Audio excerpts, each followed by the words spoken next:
Why would you build a palace out of flax? What even is flax? Strap in because we're firing up the Notes on Iowa time machine to 184.6 miles per hour and heading back to September 15th, 1893 when local citizens in Forest City completed work on the Forest City Flax Palace. The 158 by 138 foot 1890 building, constructed to celebrate Winnebago County's place as a leading producer of flax, wowed audiences in person and even made an appearance, in miniature, at the 1893 Chicago World's Fair. Jasper Thompson, local man, wrote in 1892, laying out the case for a palace built of the popular food and fiber crop.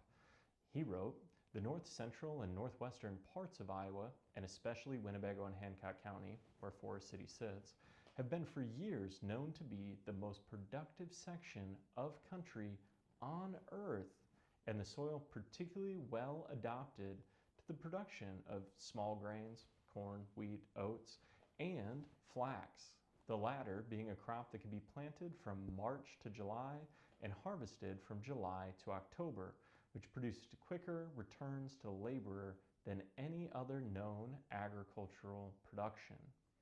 And that's where his quote ends, and so locals set about building the building. And it was constructed on the grounds of what would become Forest City's Pamel Park if you visit today.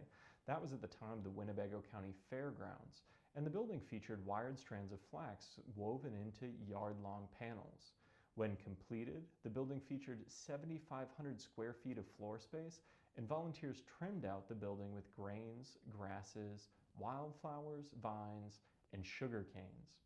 Residents brought in 12 weaving machines from Chicago, and local artists created murals out of flax for people to enjoy when they went to the Flax Palace. Local farmers, notably Peter Lewis, contributed the flax for construction and decoration. Local people also filled the floor space with a variety of exhibits that competed for all sorts of different prizes like they would at any county fair.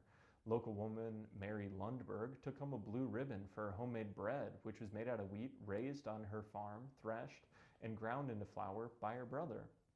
Musicians from the area also filled the air with music, and a hot air balloon soared over the grounds to provide a unique view of the Flax Palace during the attraction's first season.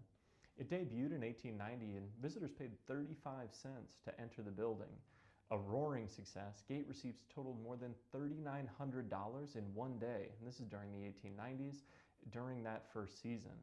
Following the success of kind of that first run, Forest City rebuilt the building in 1891, and then eventually kind of reclaimed it in subsequent years and kept it as a local attraction.